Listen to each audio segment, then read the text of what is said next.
et je souhaite à chacun une très belle matinée en ce dimanche 19 octobre 2025.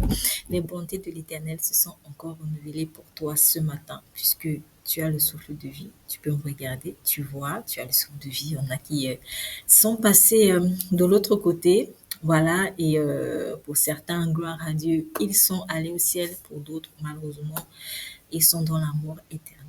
Et toi, tu as encore la grâce de respirer, de vivre. Si tu t'es donné déjà à Jésus-Christ, c'est une très bonne chose. Tu n'es pas là sur terre pour rien. Tu dois accomplir une mission. Si tu n'as pas encore donné ta vie à Jésus-Christ, il n'est pas trop tard. Donc, profite de ce moment. Alors, je vais vous faire une petite confession. Personnellement, j'avais vraiment envie de partager un message sur la foi.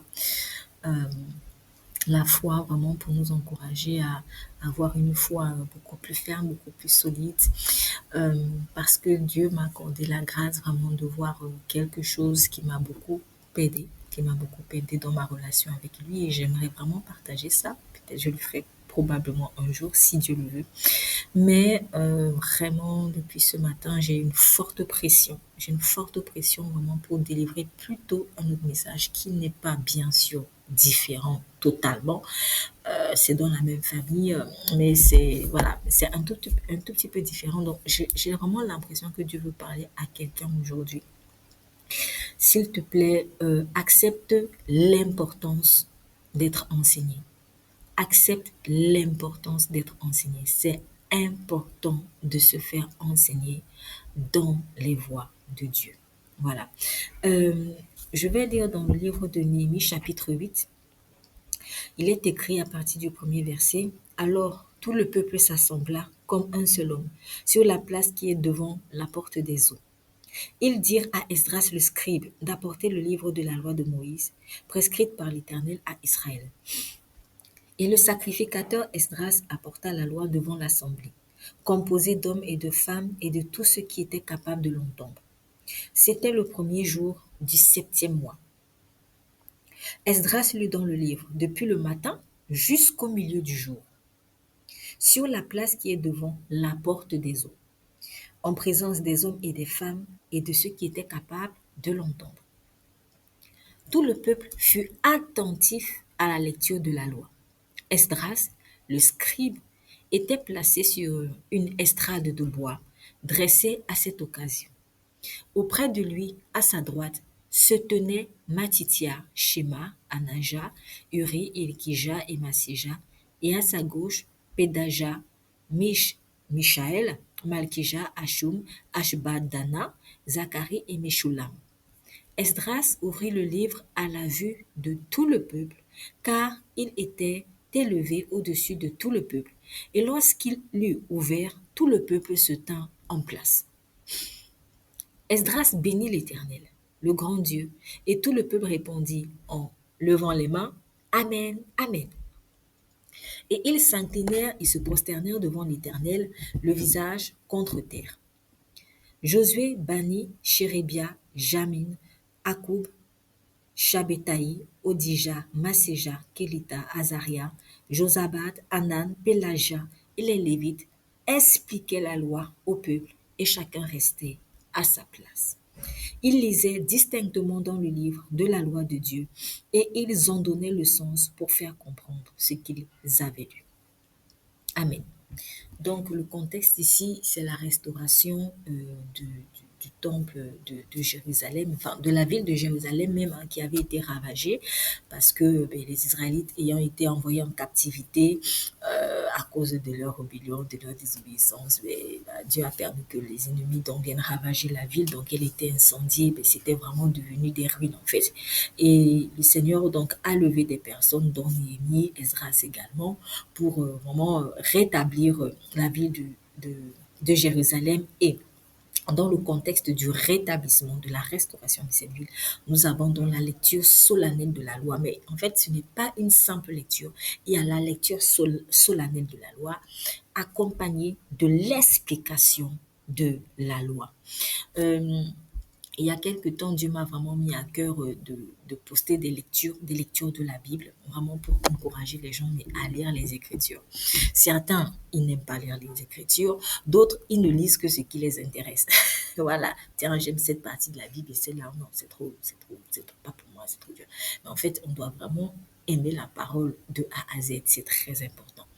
Et donc, en ayant fait ça, bon, j'ai commencé, hein, et ça porte du fruit, mais il y a une personne un jour qui a fait ce commentaire. C'est bien de lire, mais on a aussi besoin d'explications.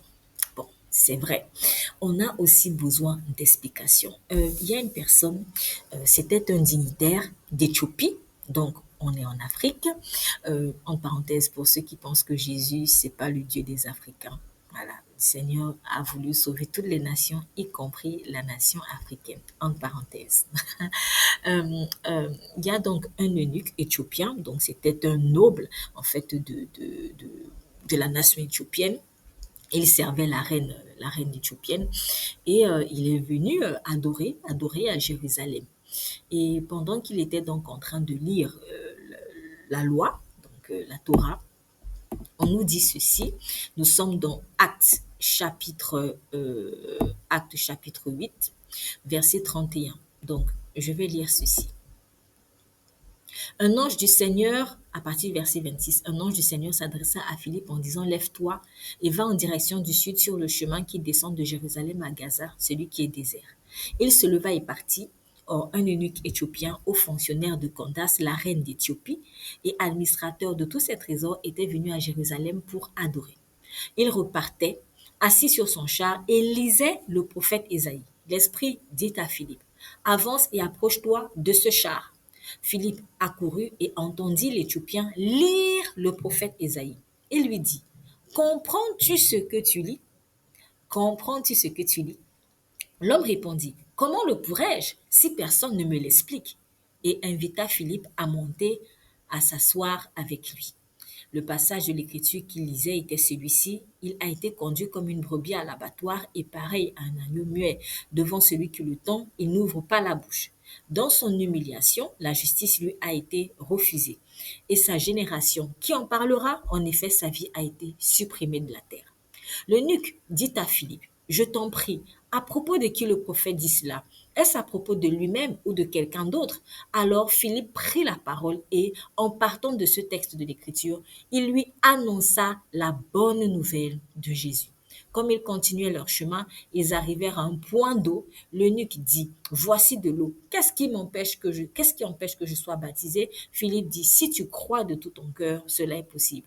L'eunuque répondit, je crois que Jésus-Christ est le Fils de Dieu. Il fit arrêter le char. Philippe et l'eunuque descendirent tous les deux dans l'eau et Philippe baptisa l'eunuque. Quand ils furent sortis de l'eau, l'Esprit du Seigneur enleva Philippe et l'eunuque ne le vit plus. Il poursuivit sa route, tout joyeux. Amen. Voyez quelqu'un qui avait soif de Dieu. Si tu crois au Seigneur Jésus-Christ et que tu te baptises, tu seras sauvé. C'est ce qui est écrit dans la parole. Mais comment cette personne allait croire au Seigneur Jésus, désirer se faire baptiser pour être sauvé, si on ne lui avait pas expliqué les Écritures? Pourtant, il lisait les Écritures. Je fais vraiment allusion en particulier aux personnes qui sont vraiment très pieuses. Vous êtes peut-être comme cet eunuque éthiopien. C'est-à-dire que vous êtes vraiment une personne très, très pieuse. Vous aimez quand même le Seigneur. Vous êtes attiré par les choses religieuses. Vous êtes attiré par Dieu. C'est bien. C'est déjà une très, très bonne chose. Et dans votre façon de prier, en fait, vous priez peut-être avec des objets, peut-être sans objets, j'en sais rien.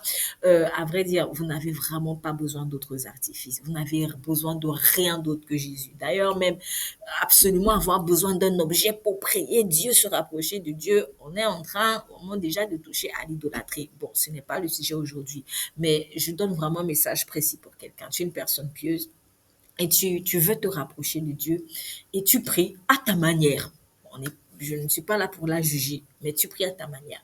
Et en priant, tu prends souvent peut-être la Bible, ou alors c'est peut-être pas la Bible, mais c'est un livre dit saint, en fait, que tu crois être la parole de Dieu, et tu lis. Tu lis, mais tu comprends pas, en fait.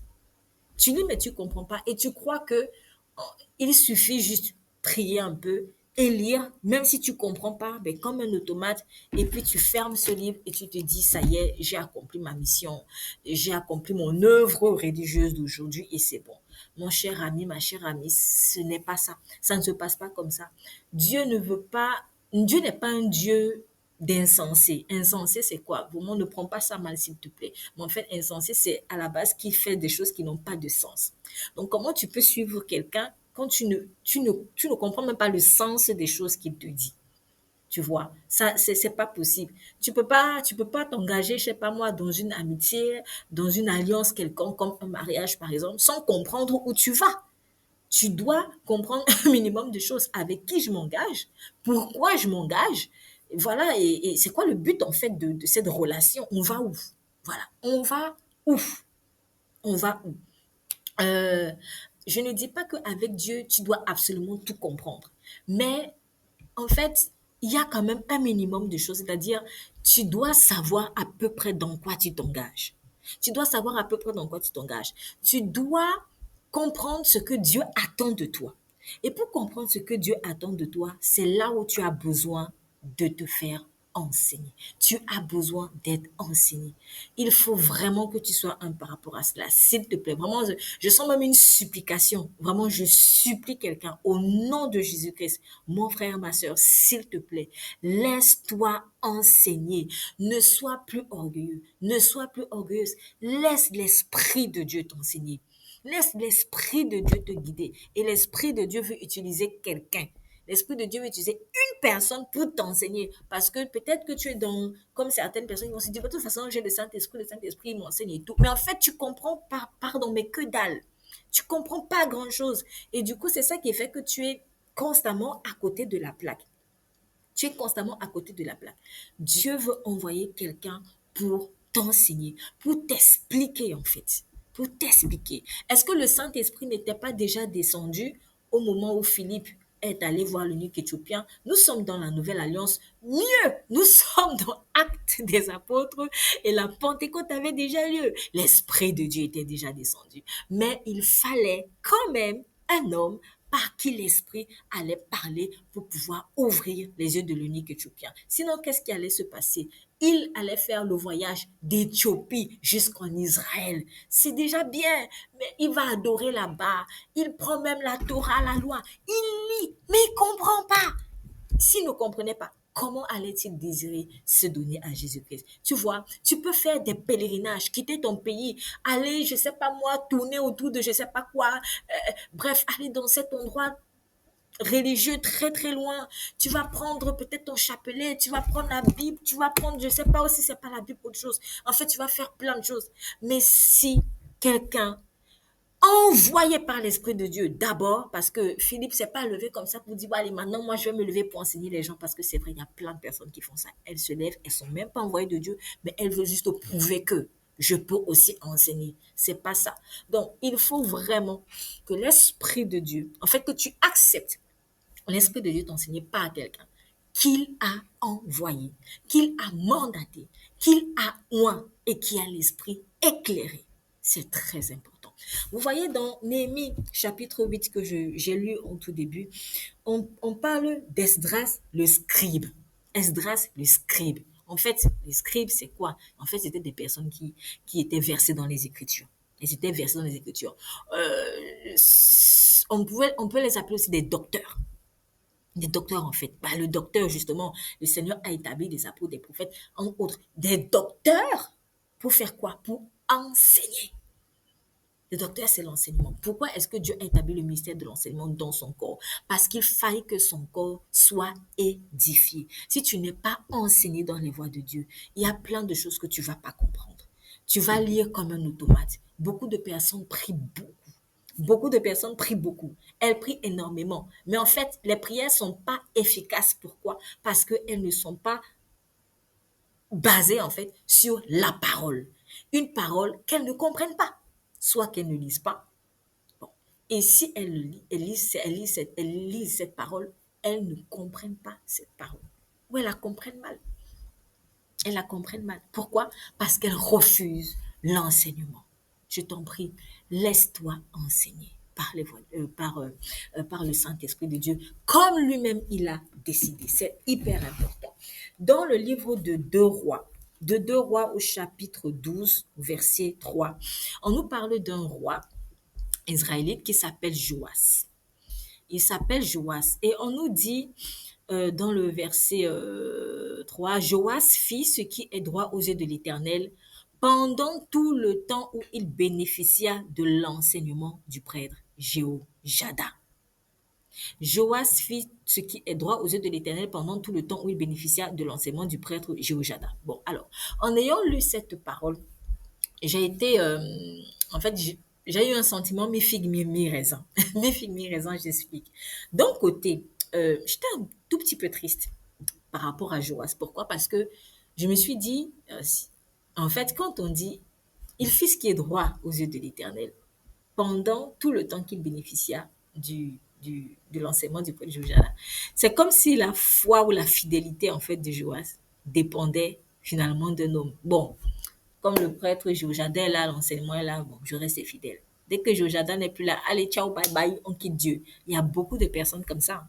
C'est-à-dire, elles semblent fidèles à Dieu parce qu'elles regardent quelqu'un et c'est bien. Dieu peut-être place quelqu'un devant toi, peut-être plus affermi et autres. Mais en fait, si cette personne n'est plus là, c'est comme les souris qui se mettent à danser quand le chat est parti. Ça me fait un peu penser aux Israélites. Quand Moïse était là, bon, allez, on donnait l'impression de suivre Dieu. Dès que Moïse est allé 40 jours à la montagne, qu'est-ce qui s'est passé? Ils ont commencé à mettre la pression à Aaron. Et puis finalement, ils ont fait, Aaron même y compris, le veau d'or. Donc l'enseignant est parti. Et puis bon, on commence à se comporter comme des souris qui dansent quand le chien est parti. C'est pas ça le but de l'enseignement. Le but de l'enseignement, c'est quoi? C'est que même lorsque l'enseignant disparaît, parce que ce dont tu as besoin, c'est l'enseignement. Mais c'est l'enseignement qui te fait vivre. C'est pas l'enseignant. L'enseignant est un canal de bénédiction. Et ce qui doit être pérenne dans ton cœur, c'est l'enseignement qui a été donné par l'enseignant de Dieu. Moi, je parle des vrais enseignants aujourd'hui. Je ne suis pas en train de parler des faux docteurs. Je parle vraiment de docteurs appelés par Dieu, par Dieu, qui ont la crainte de Dieu et qui ont vraiment le souci des âmes. Donc, ce qui va te permettre de vivre éternellement, c'est pas la présence de l'enseignant, mais c'est la présence, si je puis dire ça comme ça, de l'enseignement de Dieu que tu auras reçu peut-être de cet enseignant-là dans ton cœur. De telle sorte que même lorsque l'enseignant disparaît, parce qu'il peut mourir, déjà, il peut mourir, il peut partir pour un temps, comme Moïse, et en plus, pas que Moïse a voulu partir, Dieu l'a appelé. Voilà, Dieu l'a appelé, il fallait aussi qu'il obéisse. Et malheureusement, l'enseignant même peut rétrograder. Hein. Il y a des enseignants qui rétrogradent. Donc, quand il tombe, on fait comment? Tu vas aussi rétrograder parce que l'enseignant a rétrogradé? Non. Donc, il faut que tu gardes l'enseignement dans ton cœur. Les Israélites n'avaient pas gardé l'enseignement de Moïse dans leur cœur. Aussi, lorsque l'enseignant Moïse est parti, ils se sont détournés de Dieu. C'est pas ce que Dieu veut. C'est comme quand tu élèves un enfant. Tu lui donnes des instructions. Est-ce qu'il doit obéir à ces instructions seulement quand tu es là et quand tu pars, il fait n'importe quoi? Non. C'est pas ça le but. Donc, je vous avoue que ce verset, en fait, il m'a un tout petit peu attristé par rapport à ça. Parce qu'il y a des gens, ils semblent fidèles juste parce que tu es là. Alors qu'en vrai dire, le bon enseignant, normalement un bon enseignant, en fait, il se réjouit de ce que, même lorsqu'il s'est éclipsé, eh bien, les personnes qui l'ont enseigné, elles ont gardé l'enseignement. Et elles continuent vraiment d'évoluer de façon fervente, fidèle et zélée avec le Seigneur. Là, il aura le sentiment d'avoir accompli vraiment sa mission. Les hommes partent, mais la parole reste. Bon, mais d'un autre côté, dans ce passage, ça c'était voilà le côté qui m'a un peu attristé, mais le côté qui m'a réjoui, c'est que j'ai vraiment vu encore l'importance de l'enseignement. Joas fit ce qui était droit à l'Éternel, aux yeux de l'Éternel, tant qu'il bénéficiait de l'enseignement du prêtre Jojada. Jojada était un homme qui craignait vraiment l'Éternel. C'était un serviteur sérieux de Dieu. Vous voyez, en fait, l'enseignement peut sauver vraiment une vie. Donc, quand on dit qu'il fit ce qui est droit aux yeux de l'Éternel, tout le temps qu'il suivait les directions du sacrificateur Jojada, dans d'autres versions, c'est prêtre. Euh, en fait, non, avant même d'aller plus loin, excusez-moi, je vais lire une autre version. C'est la version Parole de vie qui dit Car le prêtre Jéhojada l'a bien formé. C'est-à-dire, il faisait ce qui est droit à l'Éternel. Car le prêtre Jéhojada l'a bien formé. En fait, quand tu enseignes, être enseigné, c'est quoi? C'est être guidé, c'est être formé, c'est être conduit. Voilà. Tu n'es pas, c'est-à-dire peut-être au départ, tu es un peu en mode brut. Mais en fait, par l'enseignement que tu reçois, tu es taillé, tu es formé et tu deviens vraiment mais, une pierre mais, tellement précieuse. Tu es déjà pierre précieuse, c'est ton identité. Mais il faut que cette pierre précieuse, il faut que ce trésor-là il soit révélé. Et l'enseignement te permet vraiment de te révéler en tant que pierre précieuse. La soumission donc à une personne ointe par Dieu pour nous enseigner, nous former, peut vraiment être salutaire. Il y a des personnes qui échapperont à la mort éternelle pour vivre dans le paradis de Dieu parce que elles auront suivi les instructions de leurs enseignants, eux-mêmes fidèles à Dieu. Eux-mêmes fidèles à Dieu. L'enseignement peut te sauver la vie. Cela reste une vérité, quand bien même aujourd'hui l'enseignement peut paraître ringard. Vous savez, ce n'est pas juste dans le milieu ecclésiastique, hein. Le diable et ses agents sont en train de travailler âprement à la ridiculisation du ministère de l'enseignement.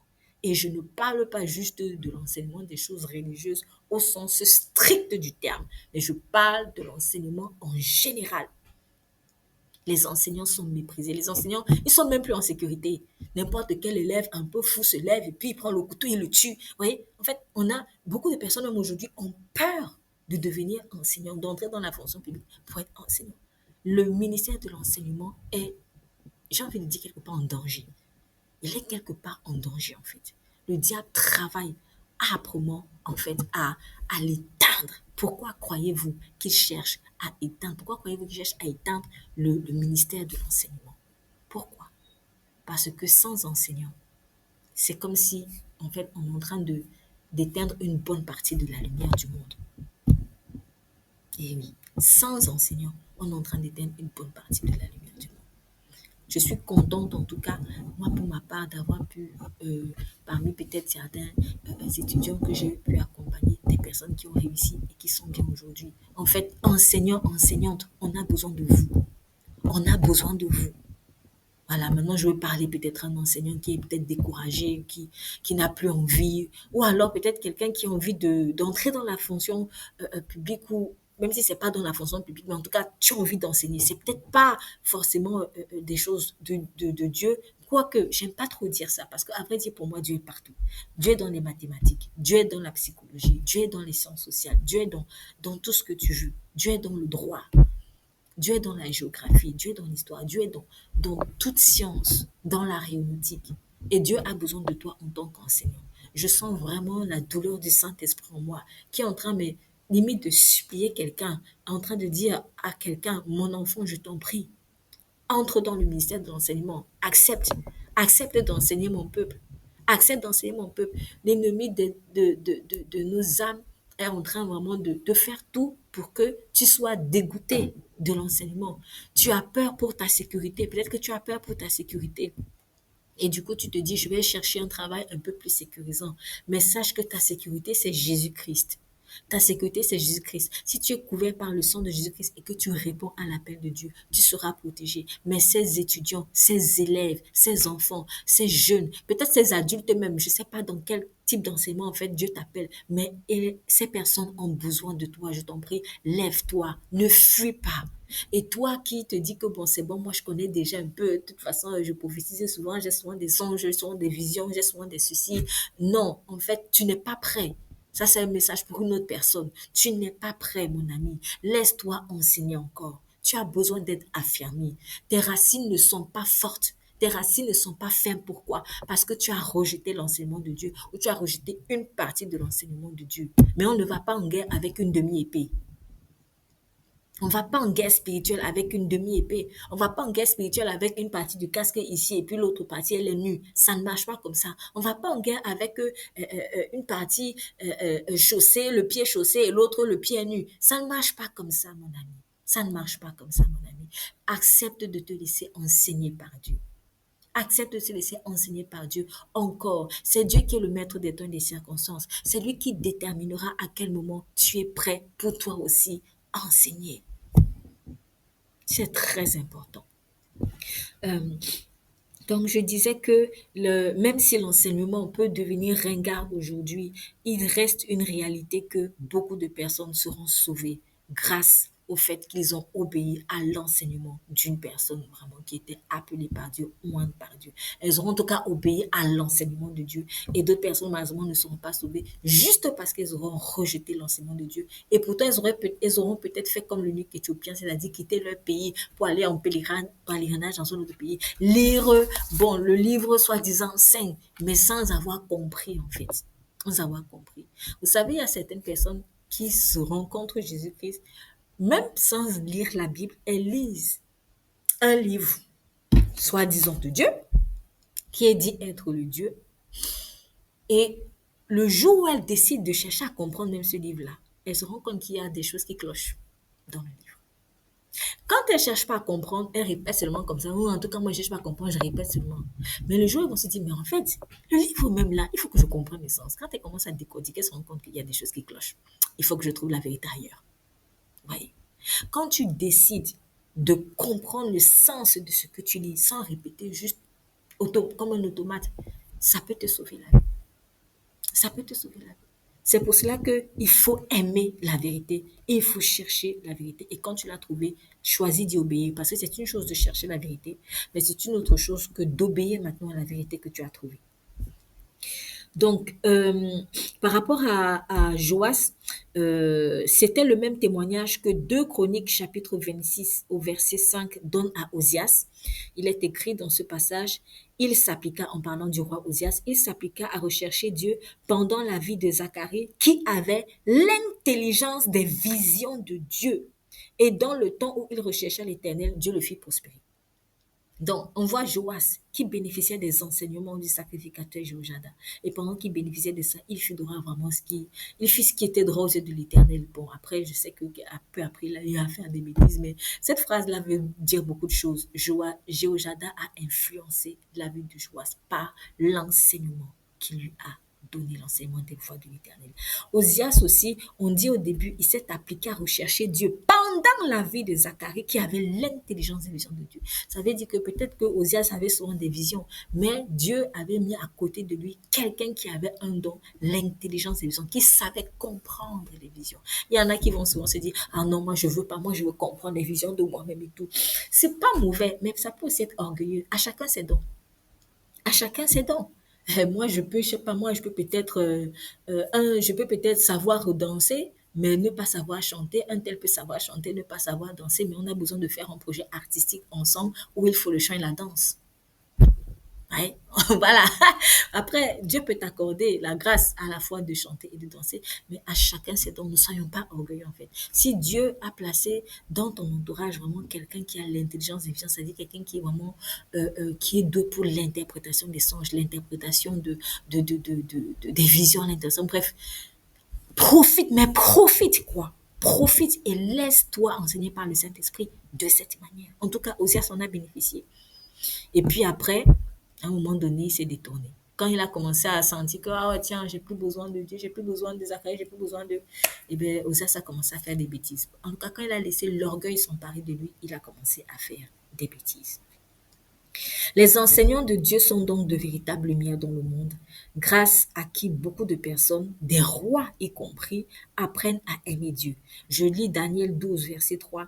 Ceux qui auront été intelligents brilleront comme la splendeur du ciel, et ceux qui auront enseigné la justice à la multitude brilleront comme les étoiles à toujours et à perpétuité. C'est un beau ministère, l'enseignement. Et comment tu vas donc devenir intelligent? Proverbe 25, 2 dit, la gloire de Dieu, c'est de cacher les choses et la gloire des rois, c'est de sonder les choses. Sonder signifie chercher à entrer dans le secret d'eux. Quand on dit je sonde, c'est-à-dire que tu cherches à entrer dans le secret d'eux, c'est-à-dire que tu creuses, tu fouilles, tu vas en profondeur. Les gens qui n'aiment pas les profondeurs, là, c'est pas bon, hein. En tout cas, si tu veux évoluer avec Dieu, il faut savoir aimer la profondeur. Il ne faut pas être superficiel. Si ta foi est basée sur du superficiel, je t'assure, elle va défaillir. Elle va défaillir. En tout cas, quand on parle de sonder, on parle d'aller en profondeur pour trouver ce qui est caché. C'est chercher, sonder, c'est chercher à connaître l'état d'esprit et les intentions de quelqu'un aussi, par exemple. Dans son commentaire de 2 Chroniques 26, chapitre 1 à 23, euh, là où on parle d'Ozias, il y a ce théologien, Matthew Henry, qui dit ceci, je cite, Dieu n'accorde jamais longtemps ses bénédictions à l'indolent. Il soutient par contre le diligent.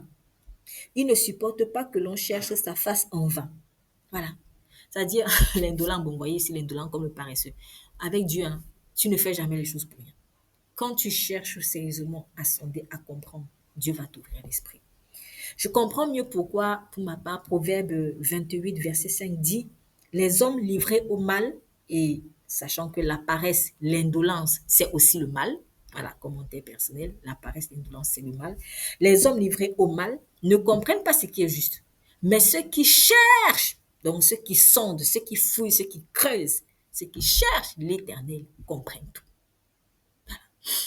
Donc, quelqu'un qui aime sonder, c'est quelqu'un qui aura l'appétit de l'enseignement. Les gens qui aiment chercher, qui aiment sonder, ils ont l'appétit de l'enseignement.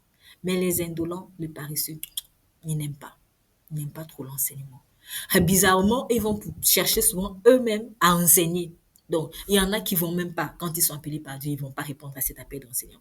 Mais il y en a qui sont paresseux pour se faire enseigner, mais promptes à enseigner. Ça marche pas comme ça.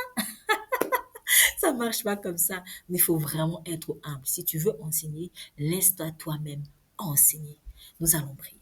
Père, dans le nom puissant de Jésus, je te remercie vraiment pour ce moment. Je te remercie parce que tu aimes les âmes, Seigneur. Même malgré nos défauts, tu nous aimes.